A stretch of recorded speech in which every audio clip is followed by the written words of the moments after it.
Hi friends, మనం previous వీడియోలో if statement అలాగే ఇఫ్ ఎల్స్ స్టేట్మెంట్ గురించి చూసాం, అంటే కండిషనల్ స్టేట్మెంట్స్లో. ఇప్పుడు మనం ఇఫ్ ఎల్స్ ఇఫ్ స్టేట్మెంట్స్ గురించి చూద్దాం.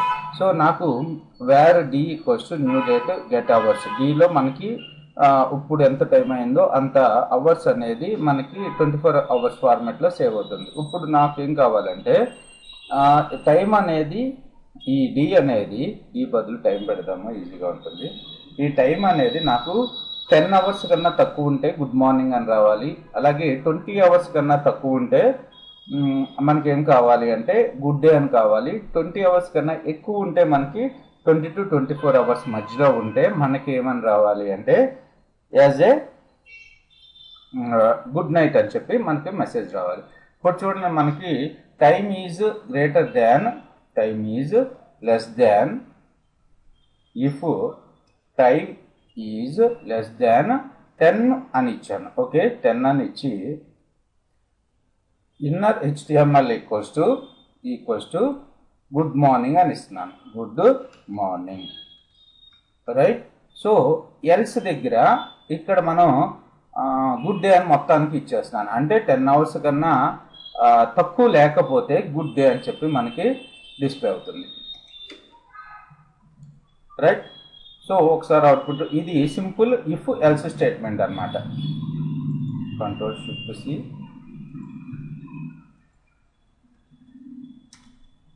ఓకే, గుడ్ డే అని చెప్పి మనకి డిస్ప్లే అవుతుంది, ఎందుకంటే 10 అవర్స్ కన్నా ఎక్కువ ఉంది కాబట్టి. నాకు ఇప్పుడు ఏం కావాలి, 20 అవర్స్ కన్నా తక్కువ ఉన్నప్పుడు నాకు గుడ్ డే అని రావాలి. 20 అవర్స్ కన్నా ఎక్కువ ఉంటే మనకి గుడ్ నైట్ అని చెప్పి మెసేజ్ కావాలి. అలాంటప్పుడు మనం ఏం యూజ్ చేసుకుంటామంటే ఎల్స్ ఇఫ్ స్టేట్మెంట్ని యూజ్ చేసుకుంటాం. ఎల్స్ ఇఫ్ ఇప్పుడు ఎంత, ఈ ఎల్స్ ఇఫ్లో మనం కండిషన్ రాసుకోవచ్చు. ఈ టైమ్ ఈజ్ లెస్ దాన్ 20. ఓకేనా, మనకి ఏమన్నా వస్తుంది గుడ్ డే అని చెప్పి డిస్ప్లే అవుతుంది, గుడ్ డే. సో 20 కన్నా ఇప్పుడు మనకి టైం అనేది టైం కావాలనుకుంటే మీరు టైం డిస్ప్లే చేసి చూడండి. టైం అనేది 21 అవర్స్ వచ్చి 21 అవర్స్ కనపడుతుంది. Sorry, get element by ID.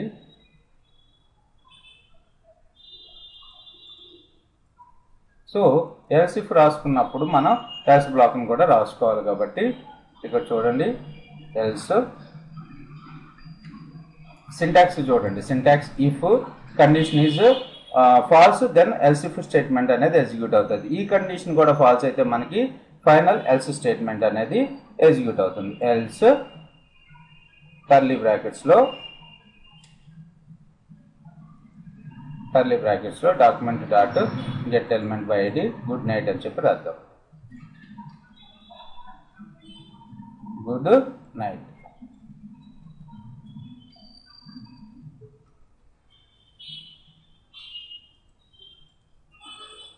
Good night అని డిస్ప్లే అవుతుంది. వేర్ ఈ కాదు కదా మనకి టైం, సారీ టైం ఎంత కనపడుతుంది మనకి. So every statement must be ended with semicolon.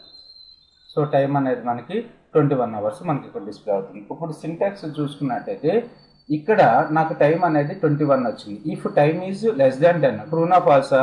Falls కాబట్టి ఈ స్టేట్మెంట్ అనేది ఎగ్జిక్యూట్ అవ్వదు, ఈ ఎల్స్ ఇఫ్ స్టేట్మెంట్ ఎగ్జిక్యూట్ అవుతుంది. ఎల్స్ ఇఫ్ స్టేట్మెంట్లో time is less than 21 wrong కాబట్టి ఫైనల్గా ఎల్స్ స్టేట్మెంట్ ఎగ్జిక్యూట్ అవుతుంది. ఒకవేళ నాకు టైం అనేది 22 కన్నా తక్కువ ఉంటే గుడ్ నైట్ రావాలి. టైం అనేది 22 కన్నా ఎక్కువ ఉంటే స్లీప్ వెల్ అని చెప్పి రావాలి. అలాంటప్పుడు మనం ఇంకో ఎల్స్ ఇఫ్ స్టేట్మెంట్ రాసుకోవచ్చు. Else if time less than 22 అయితే నాకేం రావాలి, గుడ్ నైట్. తర్వాత వచ్చేసి ఫైనల్గా ఎల్స్ స్టేట్మెంట్ రాస్తున్నాం. ఒక్కసారి అవుట్పుట్ చెక్ చేద్దాము, గుడ్ నైటే వస్తుంది. ఎల్స్, సో ఎల్స్ ఫైనల్గా ఏంటి, ఎల్స్ అనేది so document dot get element by ID 21 కన్నా టైం ఎక్కువ అయితే మాత్రం స్లీప్ వెల్, అంటే 22 అవర్స్ కన్నా ఎక్కువ అయితే స్లీప్ వెల్ అని రావాలి. Okay, right. ఈ విధంగా మనం ఇఫ్ ఎల్స్ స్టేట్మెంట్ని అలాగే ఎల్స్ ఇఫ్ స్టేట్మెంట్ని యూజ్ చేసుకున్నాం. ఇప్పుడు మనం ఏం రాద్దామంటే బిగ్గెస్ట్ ఆఫ్ 3 నెంబర్స్ ప్రోగ్రామ్ రాద్దాం. సింపుల్గా if else if statements use చేసుకుని బిగ్గెస్ట్ ఆఫ్ 3 నెంబర్స్ ప్రోగ్రామ్ని డెవలప్ చేద్దాం. వేర్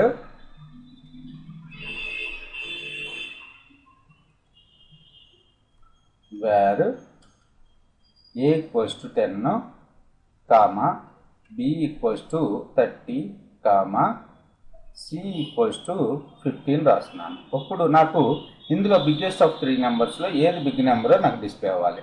అందుకని ఏం రాస్తున్నాను, if a is greater than b, అంటే a అనేది b కన్నా పెద్దగా ఉంటే, లేకపోతే అండ్ మరియు okay a is greater than c. So A అనేది బి కన్నా పెద్దగా ఉంది, మళ్ళీ ఈ రెండు అండ్ కండిషన్ అంటే ఏంటి, ఇది ట్రూ అవ్వాలి, ఇది ట్రూ అవ్వాలి. అప్పుడు మనకి ఏం అవుట్పుట్ రావాలి, document dot get element by ID inner HTML equals to A is big అని రావాలి. ఏ ఈజ్ బిగ్ ఓకే, లేకపోతే సో ఎల్స్ ఇఫ్ సో ఇక్కడ మనం మళ్ళీ ఇక్కడ కండిషన్ రాసుకోవచ్చు, B is greater than C and B is greater than A అని. B is greater than A and B is greater than C అని రాసుకోవచ్చు. అలా కాకుండా ఇక్కడ ఆలోచించండి, ఏ అనేది ఇక్కడ మనకి స్టేట్మెంట్ని ఒకసారి మనం అర్థం చేసుకోవడానికి ట్రై చేస్తే, ఏ ఈజ్ గ్రేటర్ దాన్ బి అంటే ఏ అనేది బి కన్నా ఎక్కువ ఉన్నా, ఏ అనేది సి కన్నా ఎక్కువ అయితే ఏమవుతుంది, మనకి ఏ ఈజ్ బిగ్ అని డిస్ప్లే అవుతుంది. కానీ ఇక్కడ కండిషన్ ఏ అనేది బి కన్నా పెద్దగా ఉందా, లేదు. కాబట్టి ఈ ఫస్ట్ కండిషన్ ఫాల్స్ అయిపోయింది. కాబట్టి ఏని బితో ఇంకా కంపేర్ చేయాల్సిన అవసరం లేదు, ఏని సితో కంపేర్ చేయాల్సిన అవసరం లేదు. అందుకని మనం ఇక్కడ ఏం రాసుకుందామంటే B is greater than C ఇలా రాసుకుంటే సరిపోతుంది. B is greater than C, document dot get element by ID B is big. So లేకపోతే else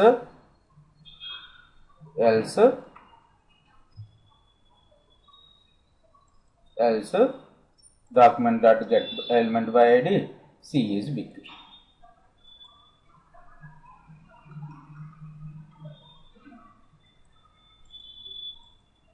A is bigger, A is greater than B and A is greater than C. A is big ఎందుకు వస్తుంది ఇక్కడ, మన logic ఎక్కడ wrong రాసామో ఒకసారి చూద్దాం. So A is big, అన్నిటికీ ఏ is big అనే రాసాను. బి ఈజ్ బిగ్, అలాగే C is big.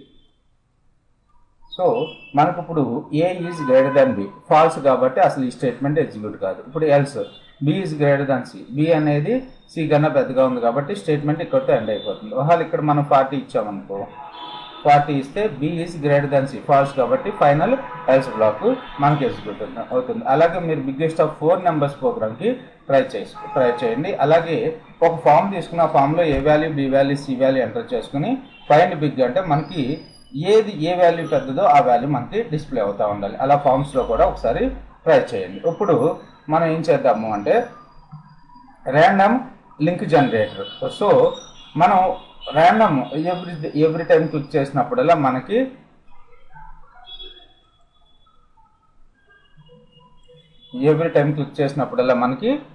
Random links generate అవుతూ ఉండాలి. ఒకసారి VLO-training.in వస్తే ఒకసారి వచ్చేసి అవి google.com డిస్ప్లే అవుతూ ఉండాలి. సో దాని పర్పస్ మనం ర్యాండమ్ లింక్ జనరేటర్ని ఏ విధంగా డెవలప్ చేయొచ్చో చూద్దాం.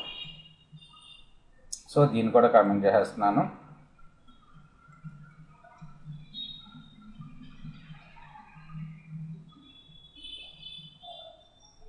సో మనం బ్రౌజర్ని రిఫ్రెష్ చేసినప్పుడల్లా ర్యాండమ్ లింక్ అనేది జనరేట్ అవుతూ ఉండాలి. ర్యాండమ్కి మనకి ఒక వేరియబుల్ తీసుకున్నాం, A equals to var R equals to math dot random. So random ఎంత వస్తూ ఉంటుంది, ఎవ్రీ టైం ఆర్ని మనం ప్రింట్ చేయడానికి ట్రై చేసినప్పుడల్లా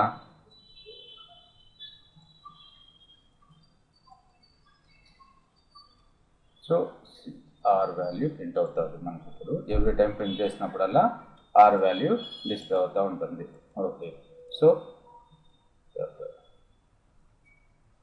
ర్యాండమ్గా నెంబర్స్ జనరేట్ అవుతున్నాయి. రైట్, ఇప్పుడు మనం ఏం చేద్దాము అంటే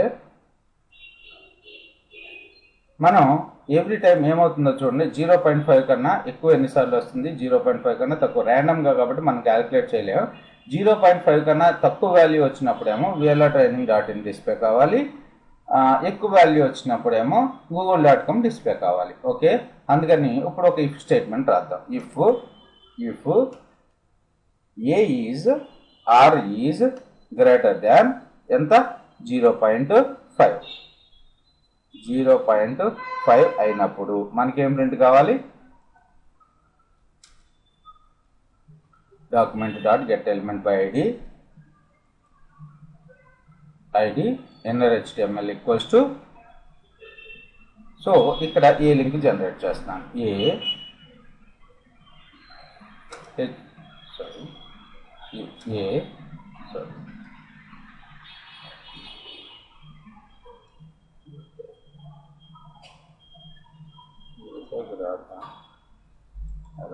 ఓకే, ఏ ట్యాగ్ని మనం మాన్యువల్గా టైప్ చేద్దాం. కాకపోతే ఇక్కడ ఏ తీసుకొని HRF equals to, so HRF equals to double కోర్స్లో పెట్టుకోవాలి కదా, అదొకటి మర్చిపోవద్దు. HRF equals to www. So ఒకసారి లింక్ అడ్రస్ కాపీ చేసుకున్నాం, training.in VLR-train.com ఈ రెండు సైట్లు తీసుకుంటున్నాను. సో ఒకసారి VLR-training.in వస్తే ఒకసారి VLR-train.com కావాలి. Okay, so first VLR-train.in, so VLR.in site. Okay, లేకపోతే ఎల్స్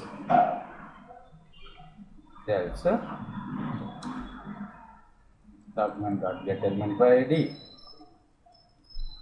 సో ఇక్కడ మనకి VLR-train.com.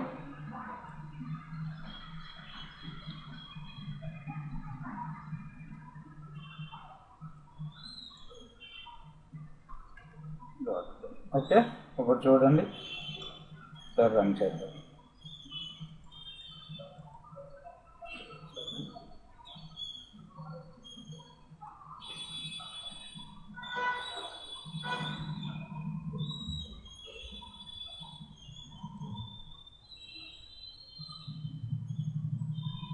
తప్పు చేశాను, రెండు స్టేట్మెంట్స్ మనం చేయలేదా.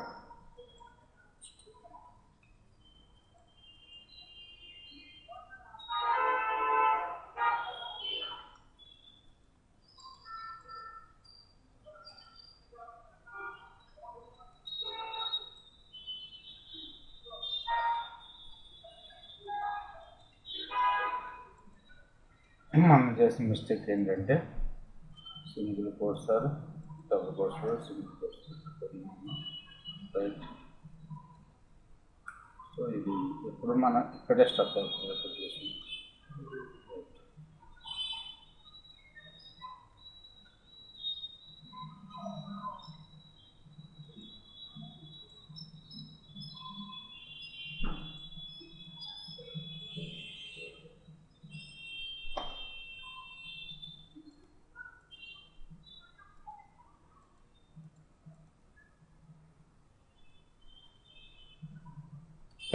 సో చూడండి, ఇప్పుడు VLR.in డిస్ప్లే అవుతుంది, VLR-train.com. సో మనకు అలా ర్యాండమ్గా ఒకసారి రిపీట్ అవుతూ ఉంటుంది. ఎందుకంటే మనకు అవుట్పుట్ ఎందుకు రాలేదు అంటే ఇక్కడ దీన్ని కూడా నేను ప్రింట్ చేయడానికి ట్రై చేస్తున్నాను, సేమ్ ఎలిమెంట్, అందుకని మనకి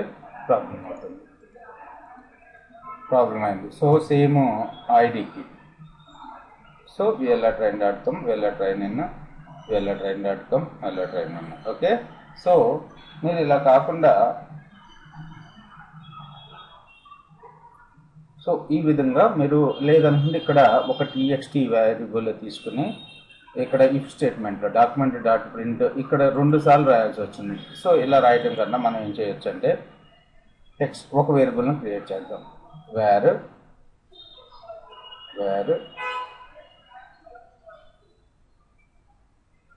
txt equals to var text var txt ఒక వేరియబుల్ని ముందే డిక్లేర్ చేసుకున్నాను. వేర్ txt ఈక్వల్స్ టు ఇది సేవ్ చేసుకుంటున్నాను అందులో. సో అప్పుడు మనకి ఈ స్టేట్మెంట్తో అవసరం ఉండదు కదా. సో దీన్ని తీసేస్తున్నాను.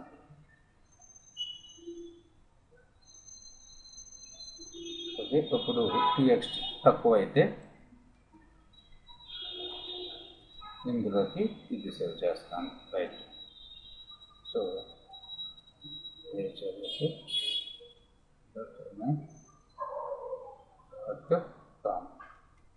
సో ఇందులోకి ఇది సేవ్ చేస్తాను. రైట్, దీన్ని కామెంట్ చేస్తున్నాను.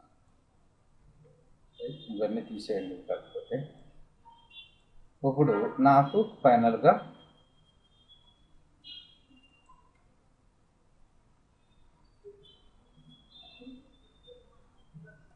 So document dot get element by ID inner HTML equals to text txt. So ఇలా కూడా మీరు రాసుకోవచ్చు. ఏది మీకు కన్వీనియంట్గా ఉంటే అది రాసుకోండి.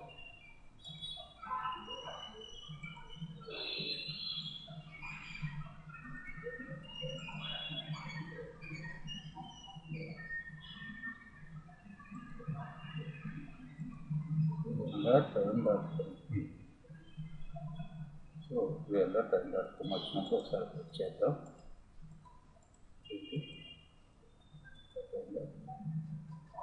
Okay, thanks for watching this video.